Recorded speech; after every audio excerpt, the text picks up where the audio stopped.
எங்கள் மாமியார் வீட்டில் உத்தரத்துலேருந்து இந்த குட்டி அணில் குஞ்சு விழுந்துடுச்சு. பிள்ளைங்களும் அங்கே இருந்தோமா, என் பையன், எங்கள் நாத்தனார் பையன், என்னோடய சிஸ்டர் அவளோட பொண்ணு இவங்கெல்லாம் இருந்ததால் அவங்களுக்கு அந்த அணில் குட்டி விழுந்ததும் அதுங்களை காப்பாற்றி அதுங்களுக்கு பாலை கொடுத்து அதுங்க ஒரு மாதிரி ஜாலியாக இருந்துச்சுங்க.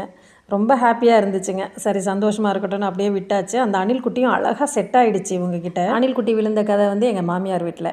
இது KFC சிக்கன் அப்படின்னு சொல்லி என் அண்ணன் பையனையும் என் அண்ணன் பொண்ணையும் ஏமாற்றி நம்மளாவே வீட்டில் செய்கிற ஒரு ஃப்ரைட் சிக்கன் செஞ்சு கொடுத்தேன். ஆனால் அதையே ரொம்ப சூப்பராக இருக்குமா அப்படின்னாங்க. ஸ்வீட்டி டேங்கி அந்த டேஸ்ட்டில் செஞ்சுட்டேன்.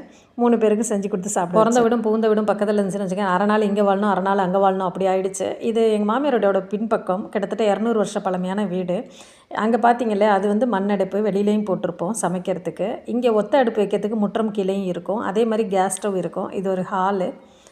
அப்படியே வெளியில் போனோன்னு வச்சுக்கோங்களேன், ஒரு 3 ரூம் இருக்கும். அப்புறம் அங்கேயும் ஒரு பெரிய ஹால் இருக்கும். பழங்கால வீடு. எனக்கு என்னமோ எங்கள் அம்மா வீடு பிடிக்கிறத விட எங்கள் மாமியார் வீடு எனக்கு ரொம்ப பிடிக்கும். எளிமையான உறவுகள், ஒரு மாதிரி ஜாலியாக இருக்கும் அங்கே போனாலே. அதை இப்போ ஊருக்கு வந்ததும் அம்மா வீட்டில் கொஞ்சம் நேரம், மாமியார் வீட்டில் கொஞ்சம் நேரம், இப்படி தான் காலம் போகுது. இந்த வீடு எனக்கு ரொம்ப பிடிக்கும். உங்களுக்கும் பிடிக்கும்னு நினச்சி தான் உங்ககிட்ட அப்படியே ஷேர் பண்ணி